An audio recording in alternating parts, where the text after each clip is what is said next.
The Atlanta Braves start a 3-game series in Seattle against the Seattle Mariners tonight, and we've got Colton and Joe from Mariner Mojo to break down the matchup.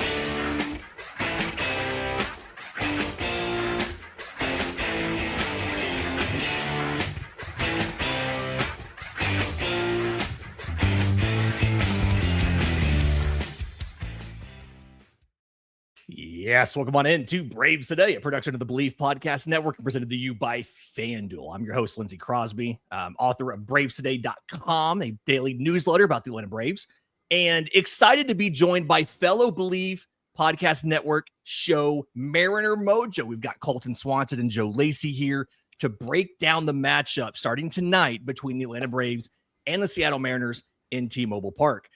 And I'm going to kind of leave this open to the group. Whoever wants to answer can. But my first question is, we're an East Coast team. Y'all are a West Coast team. We don't interact a ton. What is the perception of the Atlanta Braves in Seattle, in the Seattle Mariners fan base, as far as who we are as a franchise, as a team, and what we're usually seen as being good at? Something that I think that we've talked a lot about over the past couple of years, specifically with the Braves, Joe and I have mentioned this a lot, is the ability to get extensions done with young guys early for the Braves. I don't know how they're doing it. Like, I don't know how, they go out there and they're like, yeah, hey, Ronald, you want us on like $100 million contract? Cool. Like, you know what I mean? So the Mariners have been slowly trying to make those kind of contracts, like Colt Emerson, for example, signing, the $95 million contract. Like, I feel like, exactly right. Like, it's something that the Braves are such a, in my opinion, well-run baseball team that's like a well-oiled machine. And I think that watching them last year, I was really shocked because I truly believe that they are a team that is going to be like a perennial contender every single year. And I mean, I love the ballpark. I've been there once or twice, and it's a beautiful ballpark, and just the vibes around the Braves are always fun. And I think truly they are a World Series contender basically every year. There you go. Hey, we'd love to hear it. It's kind of built in that they should be able to get to that 54% every single year. No. Listen, I'm one of the defenders of Jerry Dipoto on this. He was right. He just didn't word it the right way. Exactly. Never does. Never does. Yeah. I think I made a video, it probably was 2 off seasons ago, where it was literally me, like on the thumbnail, it's probably Jerry pointing at Alex Anthopoulos, and it says "be like him," and it's a video like asking Jerry Dipoto to operate like Alex Anthopoulos in the way that the Braves have run their organization. And not to I think schmooze over the Braves Today fandom, but Colton one of the last podcasts we did was absolutely just like dragging the Mets for being one of the worst run organizations in all of baseball, with like how much money they spend, and like compare it, like when you look at the Braves versus the Mets specifically this season, just like the way that like operations have gone the last handful of years, like it is kind of night and day in terms of like the public perception. And I think the Braves on the West Coast are a well-liked team. I don't think there's any bad blood or any animosity for any reason, because like I think that the Braves do a lot of things well, and they market themselves well. Something that like I've talked about my dad with a ton is before the national like obviously Turner broadcast, like the Braves were on TV for a lot of people. So like that's why there's a lot of Braves fans across the country, as opposed to just like in certain like locales.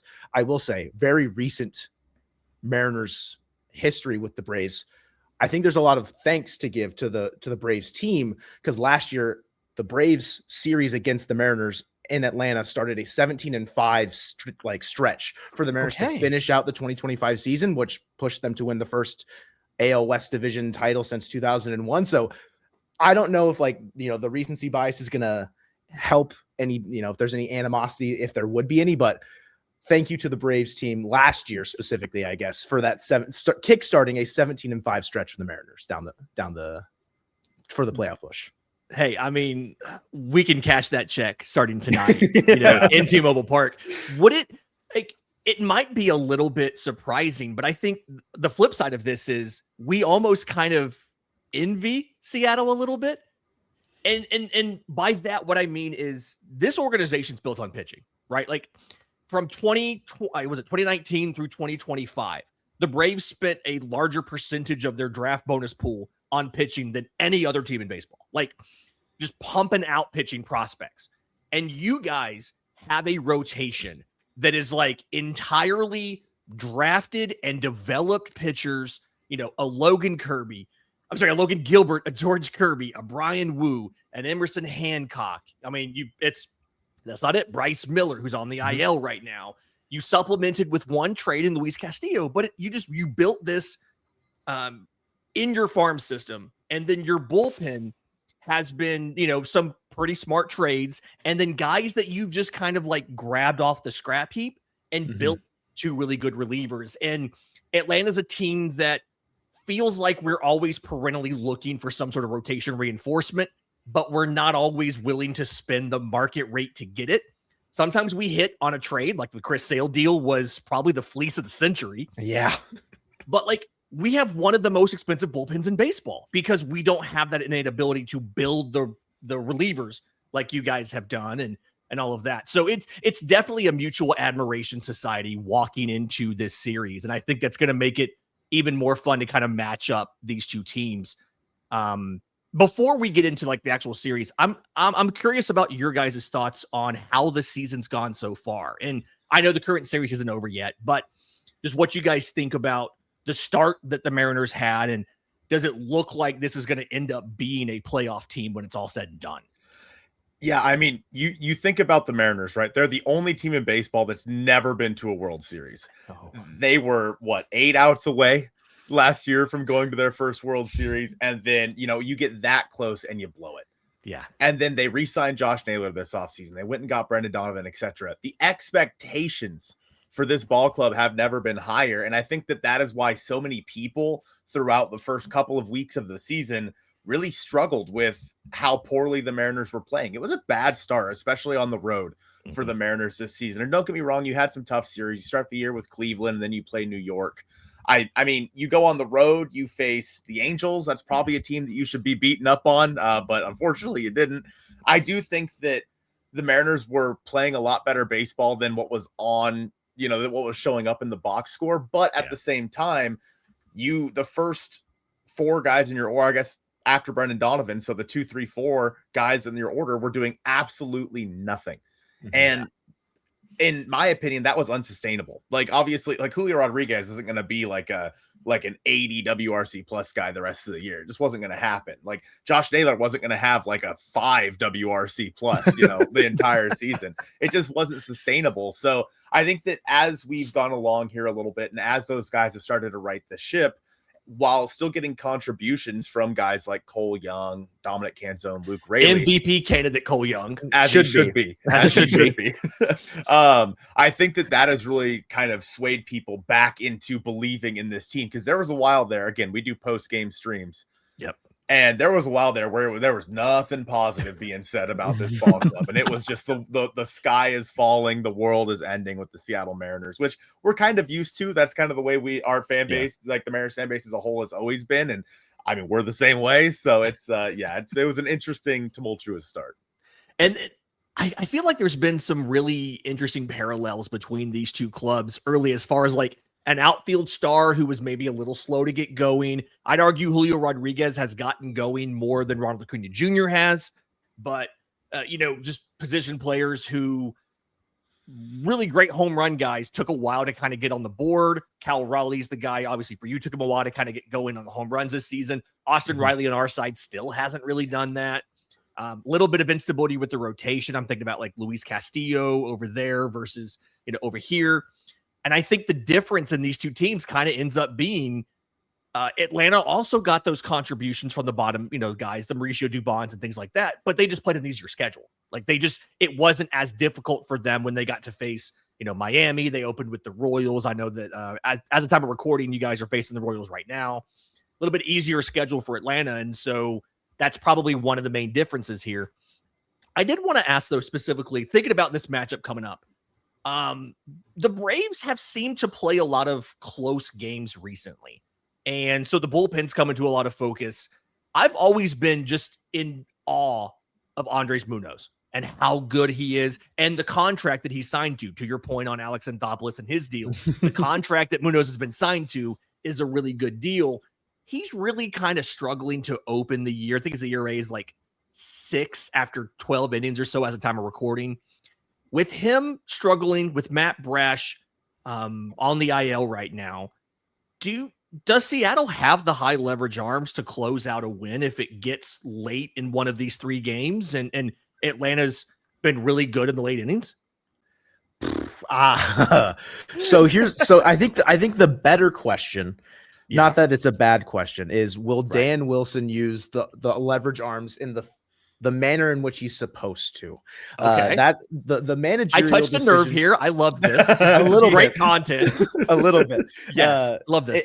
It's more so. I in short, the answer is yes. I think even with the Brash injury, I think the Mariners had 4 leverage arms coming into the year, now down to 3. It's Munoz, it's Spire, and it's Bizardo. Munoz, to your point, has not been as sharp as years past. He had a comment earlier on in the season like, I am not myself. The slider grip is not where I need it to be. I cannot find that pitch. The last 2 or 3 times out have been a lot better. The main thing that's ballooning that ERA is the game he gave up to San Diego, where Jackson Merrill walked them off 7-6, and then Jose Ferrer had to come in to try and finish that game, and then Merrill hit a 2 RBI double, which lost them the game.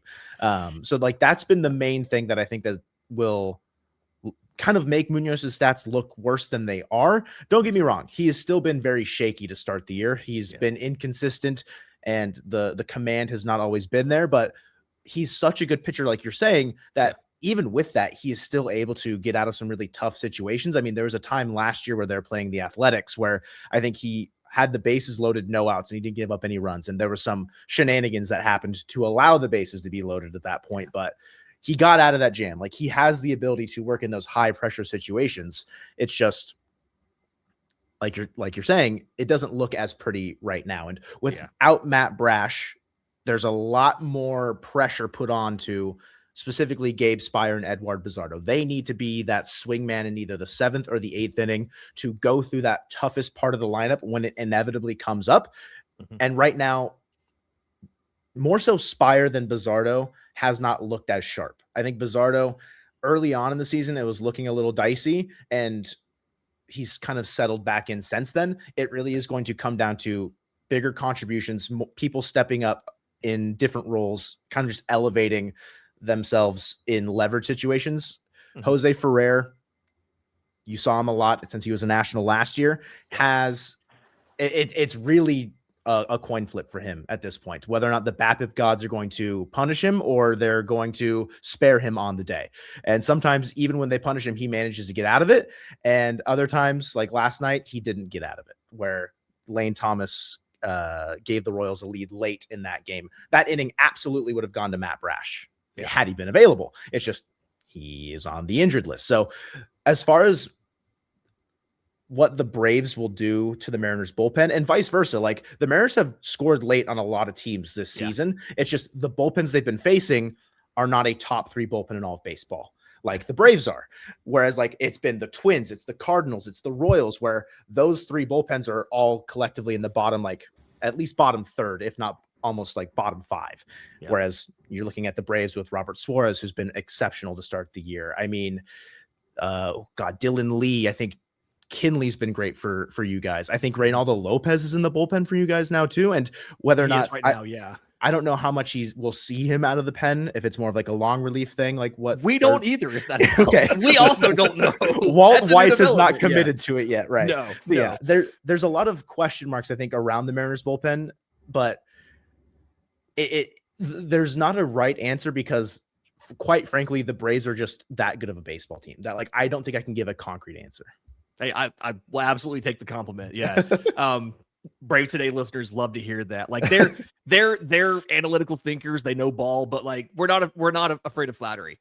In just a second, I want to keep talking about the pitching a little bit. I want to talk a little bit about Atlanta's rotation. I want to talk a little bit about your rotation. We'll do some of that next right here on Braves Today. Welcome back to Braves Today. Special crossover with Mariner Mojo from the Believe Podcast Network. Excited. This is the first time I think that we've, at least on our side, we've had another Believe podcast come on and talk ball. So excited that we got this set up. When it comes to this rotation, I talked earlier about how we're a little bit envious of how you guys have been able to just like, hey, we're going to draft a guy, we're going to develop him, we're going to stick him in the rotation, and we have a whole homegrown rotation. I don't know if I'm more shocked about the fact that you've been able to get that done, or that the best one of the 5 so far this year has been Emerson Hancock, and not Logan Gilbert, not George Kirby, not Brian Wu, who just broke out, I feel like, in a big way last year, right after I traded him in Dynasty Baseball. Which it was an offense for pitching trade, and I should have made it. Anyway, but Hancock, is what Emerson Hancock's doing sustainable? Or is this something where he's kind of out over his skis, and by the end of the year, we're going to be like, yeah, this is the Gilbert and Kirby and Miller show? I think that with Emerson Hancock, things changed for him a lot last year when he got moved to the bullpen. There was a lot of talk about his inability to sustain his velocity throughout longer term starts. And when he got moved to the bullpen, he started pumping 98 again. I think he changed his arm angle a little bit as well. And I mean, the thing is, the stuff with Emerson Hancock has always been there. The movement has always been there with his pitches. There's a reason the Mariners took him 6th in 2020. It's just once he got to the big leagues, he was in the strike zone too much. His stuff wasn't moving and he was throwing softer. Yeah. And what happened this year, he wasn't even supposed to be in this rotation. Because Bryce Miller got injured, Emerson Hancock, just like last year, who when George Kirby was injured, got a chance in the rotation. He got a chance this year because Bryce Miller was injured, and he's absolutely flourished with it. And I think there's a part of me, Mariners fans are very cynical. That's just who we are, right? Because usually whatever can go wrong will go wrong for the Seattle Mariners. Myself, we're just waiting for that one start from Emerson Hancock that blow up. Oh, there he is. There's the guy. But he is the nicest guy in the world. He is one of the hardest workers, I would say, in camp. And the fact that he has had this success is really cool to see. The Mariners are built heavily on draft, develop, and trade. That is what Jerry Dipoto has always said. And they have really took Emerson Hancock a little bit longer, as it's going to. For example, like Dominic Smith, right? For you guys. Top prospect for a while. I bought his jersey his rookie year when he was with the Mets at Citi Field. Joe and I went to Citi Field and I had it custom made, a number 22 Dominic Smith jersey. Wow. Because I'm like, he's going to be a guy. And then basically until this year. He technically is a guy. Yeah, that's right. That's right. Yeah. So it's, Emerson Hancock, similar situation where it's like, you were waiting on this guy with this 98 mile an hour velocity to show back up. Is it sustainable? We'll see. He still has shown some instances where his velocity does go down after, 4 or 5 innings. There's a real possibility, and I know a lot of Mariners fans don't want to talk about this right now, but Bryce Miller's coming back from the injured list in a couple of weeks for the Mariners. Should everybody stay healthy, there's still a chance where even though Emerson Hancock has been your best pitcher, there's a chance he's the one that gets moved to the bullpen, which is scary to think about because he's been your best pitcher. Yeah. But his stuff plays up so out of the bullpen, maybe more than anybody else's. Bryce is probably going to command a roster spot when he's back, or a rotation spot. Yeah. I think maybe Bryce Miller could be the guy that moves to the bullpen. There's been taught a lot of fans want it to be Luis Castillo just because he's had some rough outings. That would never work. Yeah, but that stuff doesn't translate. Yeah, exactly. He's a guy that's not going to be able to play up out of the bullpen, and he's the rock, right? He's your veteran pitcher. He's the leader of that rotation. So it'll be interesting to see what happens with Hancock over the next couple of weeks. He probably still has 2 or 3 starts before that happens. So maybe if he has a blow up start in that time, there's a chance that it makes the decision a little bit easier. But as of right now, I mean, I feel like he has to stay in that rotation. Yeah, he's a guy that gets a lot of attention around here simply because of where he's from and everything. And I feel like that's Braves fans can sympathize with the whole idea of hey, we have too many starters, because we have a guy in Bryce Elder who was not going to be in the rotation to start the year, but you had injuries, so he's been in there. He didn't go to college at Georgia like Emerson Hancock did, but he's that similar guy where we're all expecting the blow-ups. They haven't really happened. And he's your best pitcher on the team right now outside of maybe Chris Sale. And that's why I keep saying it, but there's just so many similarities between these two teams. I think it's really great that they're getting together and we can just kind of settle this on the field, because I always kind of wonder about how these teams are, match up. And I feel like it's just the Braves and the Mariners are the same team on opposite sides. I'm really curious on our end. which team's stars get going first. And I think that's, like I said earlier, Julio Rodriguez has, Cal Raleigh has had maybe a little bit of a better start than Austin Riley and Ronald Acuna Jr. did, are going right now. But to me, it feels like this series, pending the pitching matchups, kind of rests on what the offenses do. And I know that your ballpark isn't always suited for a ton of offense. I feel like it's a little bit of a competitive advantage here.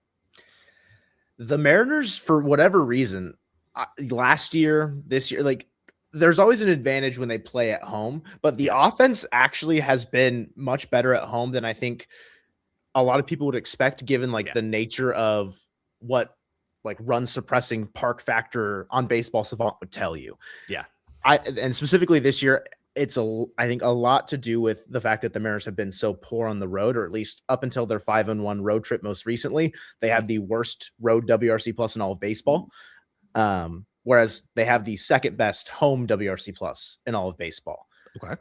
It's an interesting, it's an advantage in and of itself, but even with their record so far in the year, they're not really showcasing that. 10-8 at home on the season. You'd think with a WRC plus at second all of baseball at home and the inherent pitching advantage that you think that you'd have with what T-Mobile Park should bring, that record would be better. And I think that just kind of speaks to some of the early season struggles for some of those stars. Like you're saying, they have gotten better and started going more so as of late. Julio, Cal, Josh Naylor. But to start the season, they were really, really scuffling. And I think that the early season record for the Mariners is solely kind of you can look back at it and be like, yep, these three are probably the main reason why the Mariners weren't winning many games. Yes, they got great contributions out of Dom Canzone, out of Brendan Donovan, out of Rayleigh Young, Luke Rayleigh. Canzone and Donovan both have a WRC plus of over 200 at home on the season. Sure, Donovan hasn't played as much, and Dom isn't going to play against left-handed batters, so it's a little bit more limited sample size. I think Rayleigh has a 177 WRC plus at home, but he hasn't gotten a hit in 14 games. There's a lot of turbulence going on right now for the Mariners offensively. And if it really does come down to which offensive stars lead the way, or just, I guess, more so offensive contributors lead the way, I don't want to count chickens before they hatch, but looking at the Braves offense compared to the Mariners offense, the Braves have more players who are giving them consistent contributions right now, up and down the lineup. It's not just, some standout guys we think about if we want to compare Cole Young to Drake Baldwin, second year guys who are having great starts to their season.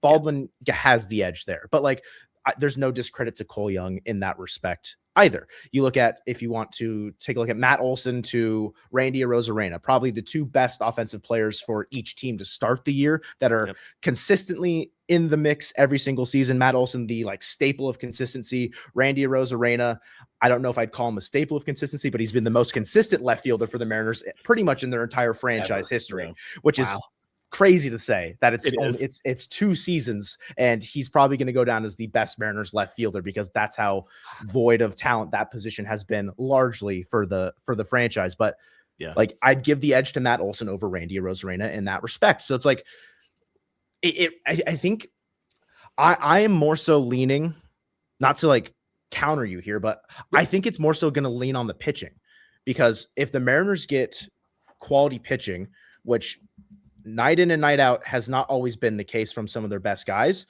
that will, I think, lead them to victory more so than the offense. Last night, the Mariners scored 6 runs. They gave up 7. It didn't end up mattering that the offense showed up against, a Royals pitching staff, which is not great. Reagans himself has not been great on the season. They tagged him for 4, but it's going to come down to the offensive stars showing up against the Braves pitching, but also the Mariners pitching being able to quiet the Braves lineup top to bottom.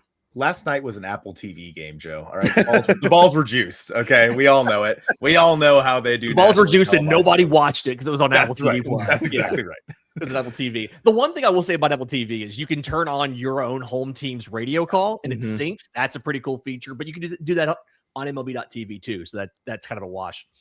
On the pitching matchups, and full disclosure here, we're recording this before pitching matchups are official, but it looks like Atlanta's not catching any sort of break here. Logan Gilbert, George Kirby, Brian Wu project out to be the three that Atlanta will face. You know, they don't get to see Castillo, who, like you said, has struggled a little bit this year. Braves look like they would be countering with J.R. Ritchie, who is from Seattle, like he's making a return home, Bryce Elder and Grant Holmes. And I feel like with the guys that Atlanta is throwing out there, specifically Ritchie and Elder, and their propensity to get ground balls and minimize hard contact, Atlanta's defense plays such a massive role in those guys' success. And when we come back from the break, I want to ask about your defense, because StatCast doesn't necessarily love it, and I feel like it's missing some important nuance there. We'll do that next, right here on this special crossover edition of Braves Today. Welcome back to Braves Today. Lindsey Crosby joined by Colton Swanson and Joe Lacey of Mariner Mojo, the special Belief Podcast Network crossover here. StatCast has you guys listed as 28th best defense in baseball. And when I watch a lot of these, like, I know Randy's not great. He wouldn't be in left if he was. But, like, when I watch a lot of these players, Julio feels like a really good defensive outfielder, you know, playing center field. I know JP Crawford's not the same guy that he was, but like Josh Naylor feels pretty good around the bag at first. Cole Young feels pretty good at second. I know Cal Riley's a really good defender, legitimately, but like it feels like this team should be better than 28th. What's like kind of like the nuance that's not being captured by all these defensive metrics that arguably nobody understands how they work? Yeah, they're all different. That's a really good point. The Mariners have a legendary infield coach in Perry Hill. Like they call him like the Gold Glove guy. He just produces Gold Gloves wherever he goes. Unfortunately, that hasn't really come to fruition. Like when Brendan Donovan's healthy, he has played very below average third base, in my opinion. Leo Rivas hasn't been much better over there at third defensively. And you mentioned JP Crawford, who has had a few, you know, he sometimes overthrows Josh Naylor or takes him off the bag, or he makes some of the hard plays, but he also doesn't make some of the easy plays. So just kind of weird. But Cole Young has really been in my opinion, the only standout defensive player so far this year for the Mariners. And you even look at Julio, he's in outs above average. He ranks in the 5th percentile over on Baseball Savant. Like he has been, compared to what we're used to seeing from Julio, he's been pretty bad out there in the outfield. He's had some bad reads. He's misjudged some balls. And that's, you know, tough to see with how he was also struggling at the plate. You would hope that the defense at least would, you know, kind of counteract that, but it didn't. And so I think that StatCast is probably pretty spot on with how our sentiment with the Mariners defense so far this year, which sucks, because you look at like someone like George Kirby, for example, who the Braves will be seeing in this series, his ground ball rate has skyrocketed this year. And, you know, maybe some of the bad luck that we've seen for like Jose Ferrer, who gets a lot of ground balls as well, has been because the defense, frankly, behind him just has not been converting those plays. And that's lost you some ball games. Like even in the game last night versus the Royals, there was a ball that Salvador Perez hit, and Julio booted it. And so Salvi got to second base to lead off an inning. And then Jose Ferrer had one of those bad luck BABIP hits, and Salvi scored. And that was the deciding factor in the game. Like it's the small things that the Mariners aren't doing right now defensively. And I know that it is just killing Perry Hill inside. Like he hates bad defense. So do we. It's been very hard to watch. So hopefully they can kind of turn it around in the Braves series, because I feel like there's going to be a lot of offense in that series from the opposing side. And we're going to need all the help we can get on defense. Yeah. Go ahead, Joe. I was going to say, like, looking at like your commentary about how the defensive metrics, nobody understands if they're wildly different. Like defensive runs saved has Cole Young as like one of the best defenders that the world has ever seen so far to start the season. He's, I think, double value of, I think, Nico Horner, who was in second as far as at second base. And Nico Horner has been perennially like the like kind of golden child, I think, of what you think about when you think second base defense. But then outs above average has Cole Young, still above average, but not quite on that same pedestal.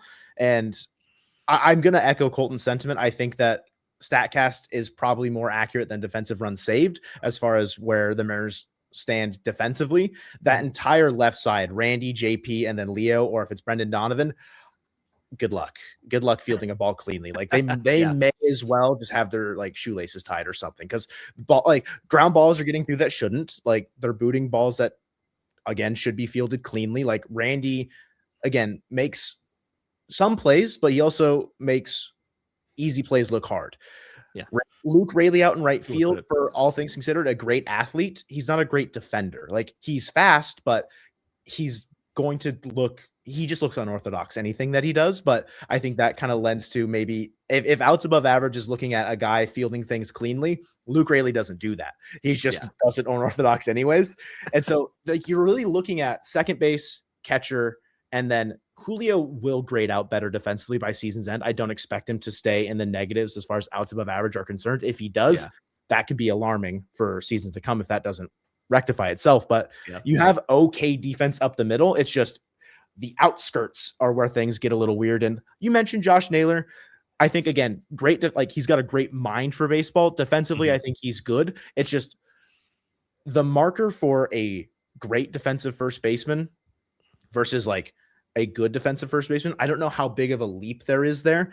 I just need to watch more Christian Walker film. I need to watch more, I think, Matt Olson's Matt Olson film. Yeah. Like those are the guys that you probably need to hone in on, but I wouldn't put Naylor like in that upper echelon. I'd probably put him more in the middle ground. And that's where outs above average has him at 0, which is, it's not a net negative at least. And if he's having to make harder plays because JP's making hard throws or Cole Young's very weak arm from second base is having him to stretch further. Like, there's just a lot of things, like Colton said, the Mariners aren't doing the right way right now. And I think that's hurting them.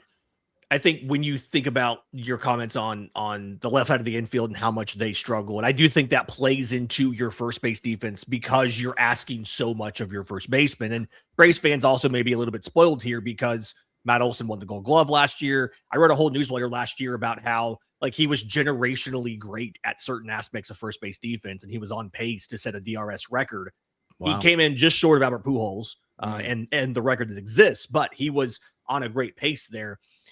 I do have to ask, though, with J.P. Crawford struggling at short and Leo Rivas struggling at short, while Brendan Donovan, who is hurt, has struggled at third. I'm sorry, Rivas at third, and how Donovan struggled at third.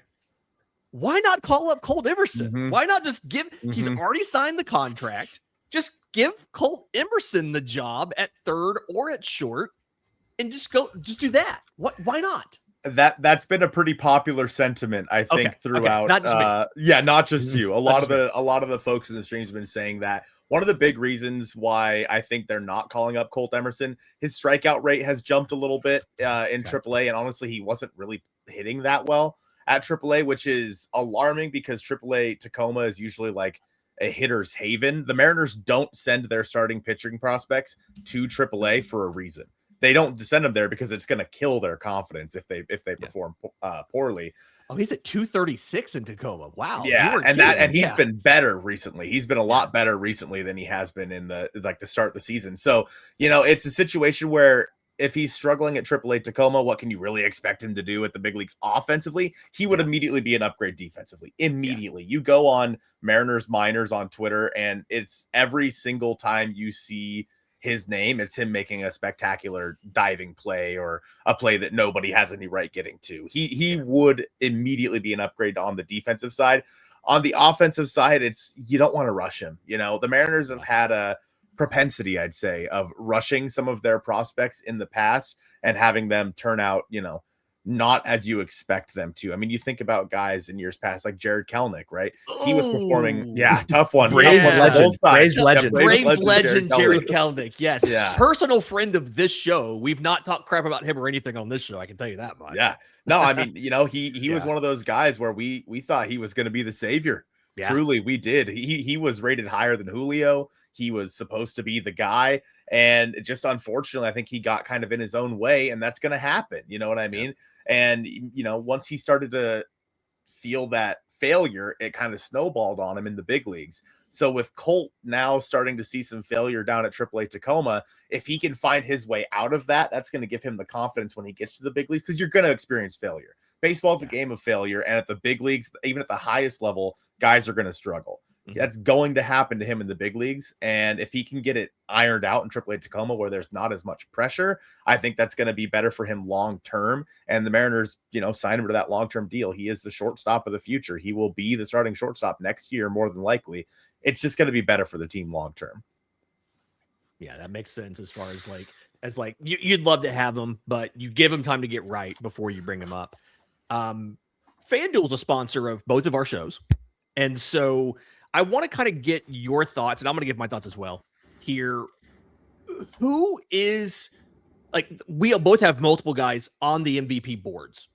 Who is more likely to win it in the American League for you? And then who on the National League is more likely to win it for us? And I think it'd be fun, maybe. I don't know if you guys want to do this or not. I'm kind of surprising you with this. I think it'd be fun to answer for the other team. Yeah.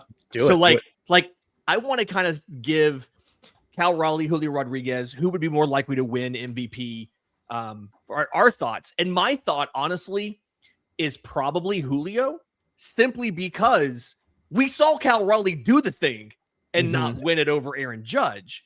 And so I feel like the path for Julio Rodriguez to win an MVP this season is going to be some sort of 40-40 campaign. That's what he's going to have to do. We saw Raleigh hit 60-plus homers and not beat Aaron Judge because Judge had him outpaced in batting average and, a lot of the peripheral stats that come along with it. I feel like for Julio, the talent's there. It's always been there. The contract escalators and incentives are there. He can make a lot more money if he does this. But he's the one guy on the team, outside of Cole Young, obviously, that has the power, the speed, the contact ability. He can do it all. He just always seems to start slow. And by if he had that second half pace all year, I think he'd be a runaway MVP finalist. But he just feels like he always starts a little too slow. But he's the guy that I think is the the World Series, the MVP candidate. My gosh, the MVP candidate off of this roster. I'm all in for Julio, two-way player. I'm ready for that campaign to start, and then the World Series stuff. That's the first one in Mariners history. I'm all in, Lindsay. I don't know what happened there. No, you're good. You're good. You're good. The thing with Julio, so going back to why Cal didn't win. Yeah, in theory, sure. Judge. Offense, I know the writers suck. That's why. Sure. I think that all the writers from New York City, that's right. Little bias here. Yeah, East Coast bias. It's unfortunately for Cal Raleigh, the batting average was just too low, I think, for a lot of what typical awards voters would give out. Yeah. And Julio's batting average always kind of lands somewhere between 280. Last year it was between 280 and 270. Last year's a little bit lower at 267.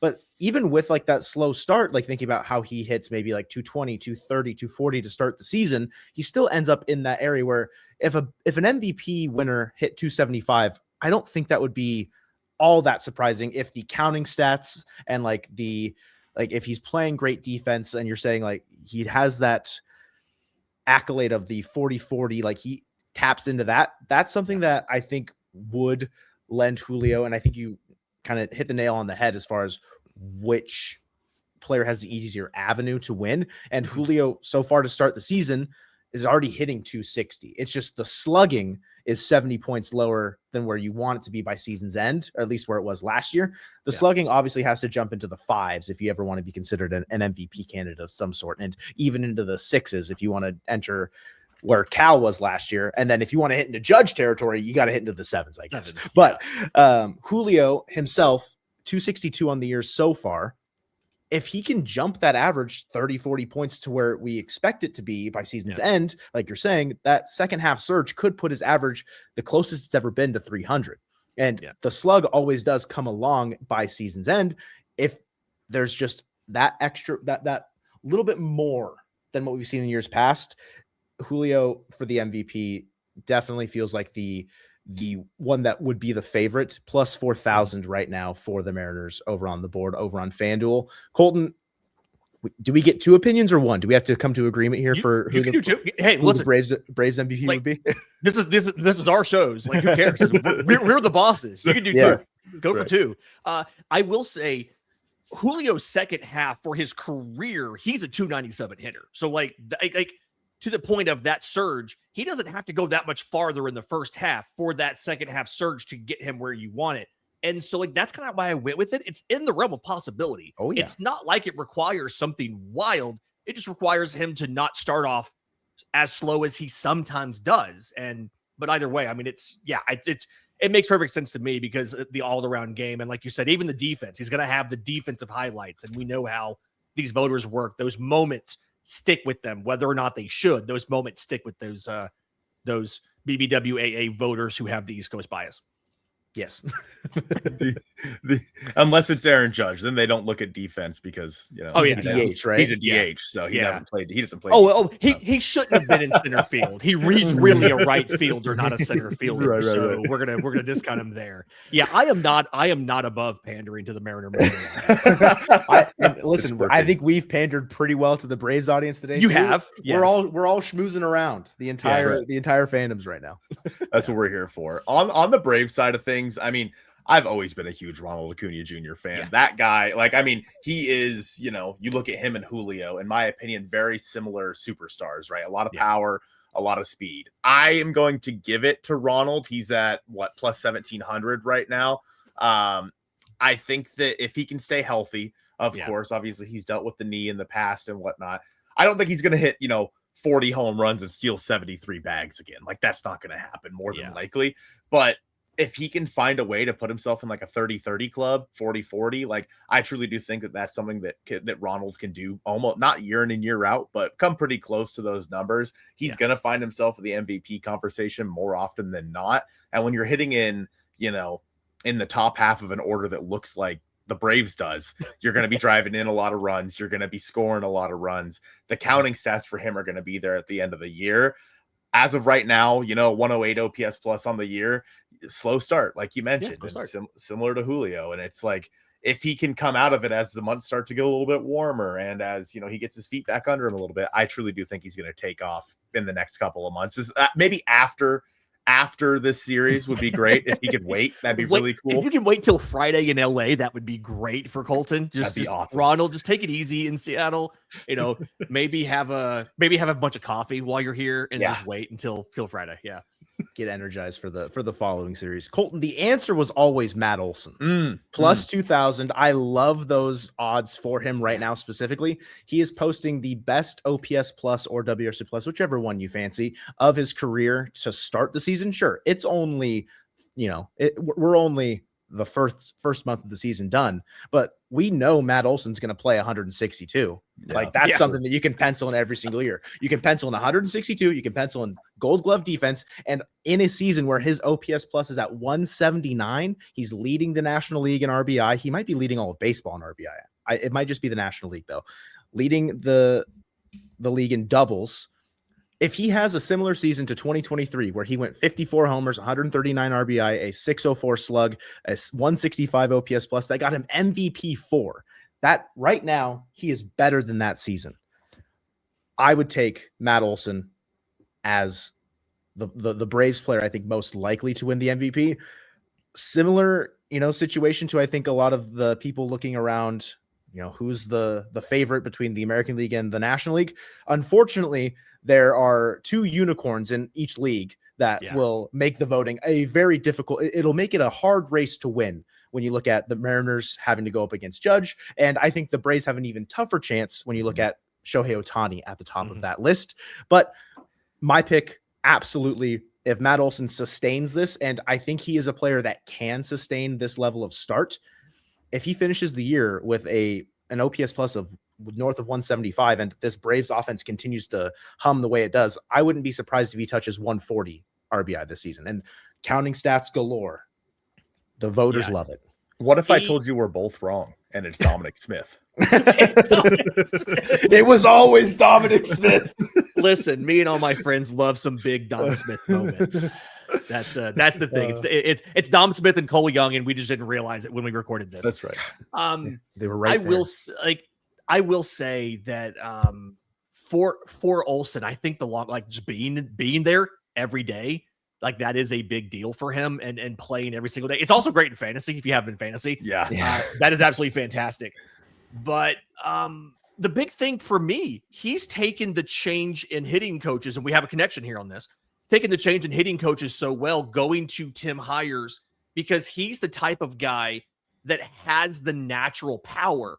And so he doesn't need necessarily to try and hit home runs. And I'm thinking about to the walk-off homer he hit on Thursday against the Tigers. Mm-hmm. He's facing Kenley Jansen. Ozzie Albies is on base. And he saw Ozzie swing over some cutters because Kenley Jansen's cutter had more drop than usual for some reason. And so he said, I went up there and I just lowered my sights a little bit. I was just trying to not hit a ground ball. That's all I wanted to do, was not hit a ground ball, not get a double play.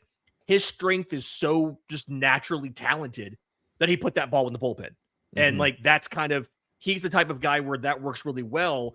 And then on the flip side, you look at, you guys hire Kevin Seitzer, Matt Olson's previous hitting coach, or, and the very first thing that happens is Cal Raleigh launches 60 home runs because Kevin Seitzer is all about, hey, we're going to be aggressive at strikes and hit strikes hard, and we're going to take A swings.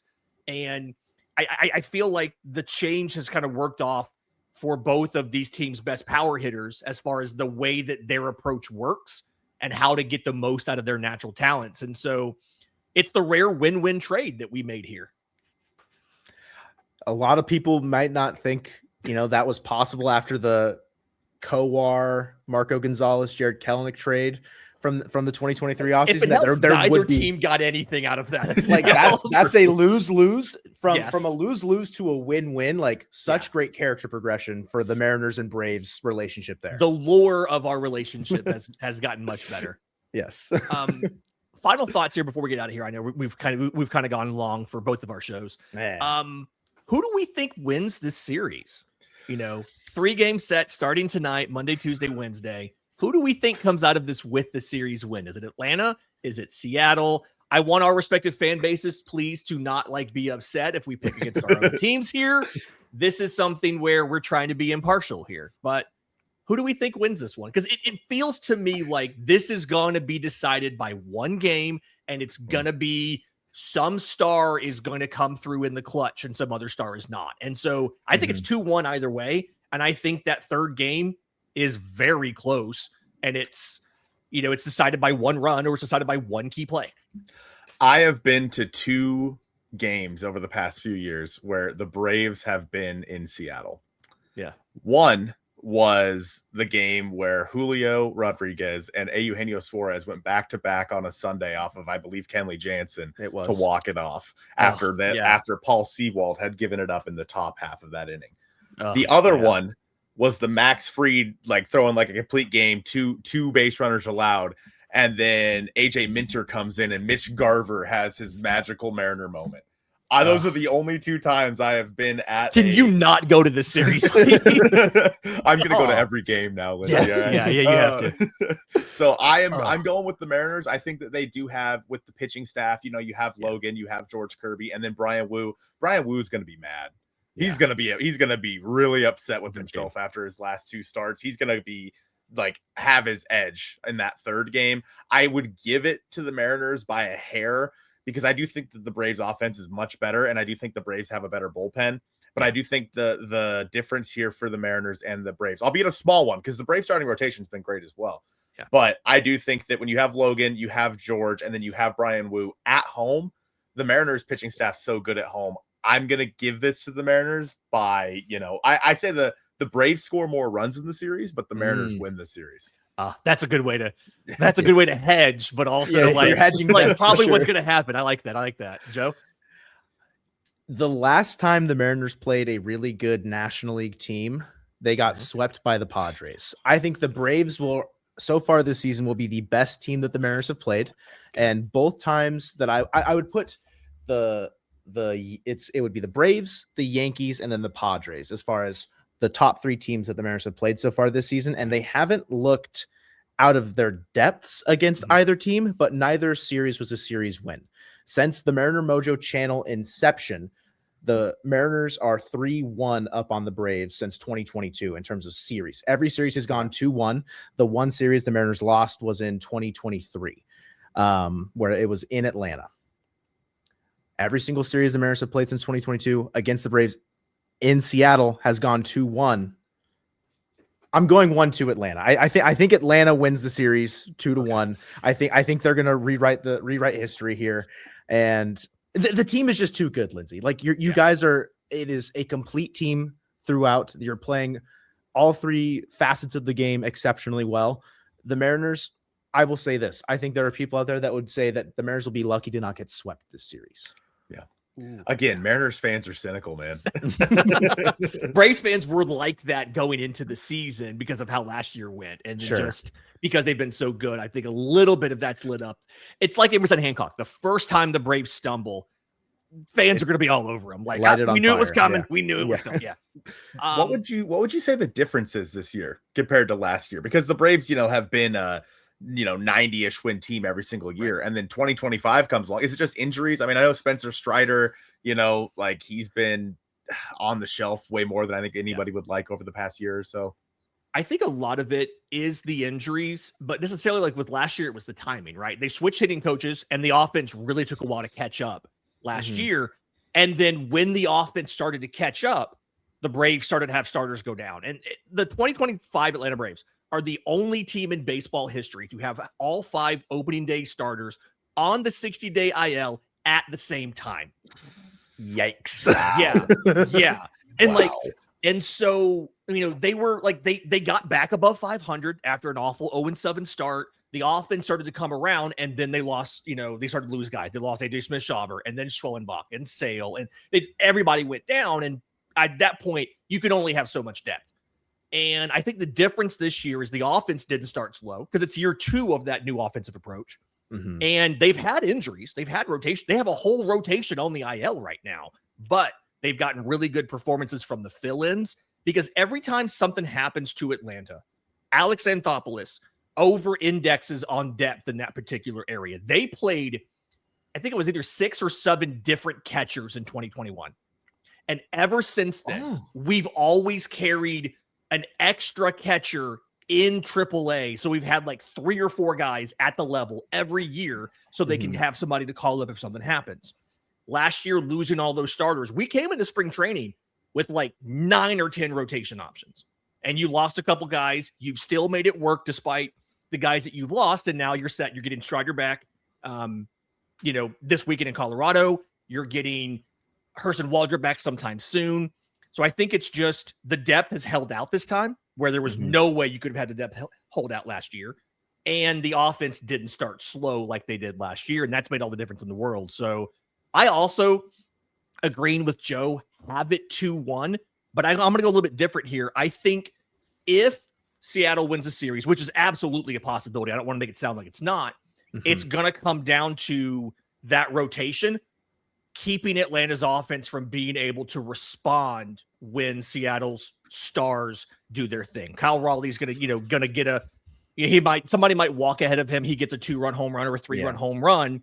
And then Atlanta can't match the crooked number on the scoreboard because they're facing a Kirby or a Wu or whoever. I think that's, if the Braves lose the series, it's going to be something like that. They're going to have a slip up on their own and they're not going to be able to match because Seattle's pitching, you guys' rotation is just phenomenal. And again, we're a little bit envious. It's a team who's had to go out and convert relievers into starters and do all that stuff. We're just jealous of how you guys have just we're just going to build a rotation out of the draft. And you did it. And it's worked. And so, and they're all like cost controlled. I think there's one on a free agent contract. All the rest are on, smaller deals. So that's kind of nice. And don't forget Cade Anderson's coming, by the way. I know. Cade Anderson is, he's looming. We've added a youngster in J.R. Ritchie, but you guys have, when we add somebody, it's, hey, this kid throws 6 pitches. He sequences really well. He gets a lot of ground balls. And when you guys add somebody, it's like, yeah, he throws 97 with one of the 3 best splitters and this wicked looking sweeper that nobody's ever seen before. That's the difference in these two teams. And then they'll continue to tinker and they'll have 4 pitch mix that no pitcher has ever thrown before in Major League Baseball history. And then something will, the Mariners development has been a very welcome change to what it was, I think, just within the last decade or so. How far the Mariners have come as an organization is incredible for us. Yeah, hey, we're nothing but happy, and I'm looking forward to a really good series either way. Where can Braves fans go to get more Mariners Mojo content, your schedule, your socials, all that good stuff? Yeah, we usually post a podcast every Monday and Thursday, right? Is that what we're doing? Right? Yes. Mondays and Thursdays. Look up Joe's Mariner the editor. Mojo. Joe's the technical talent. Joe here. does Colton- all that stuff. I just show up. Colton has the hair and the voice. He's is the what pretty it is. face. He's the pretty pretty face. face. Channel. That's what the wife said. Is Colton's hair is fantastic. You can find us if you just look up Mariner Mojo wherever, Spotify, Apple, whatever. Or you can just find us over on YouTube. That's where we do a ton of different stuff. If you look up Mariner Mojo, and we'll be there. There you go. That'll do it for Braves today. We'll be back tomorrow to break down game 1 of the series, as well as all of the roster moves that are going to happen, because we know Atlanta's going to do a lot of that. For Joe, for Colton, I'm Lindsey Crosby. This has been Braves Today.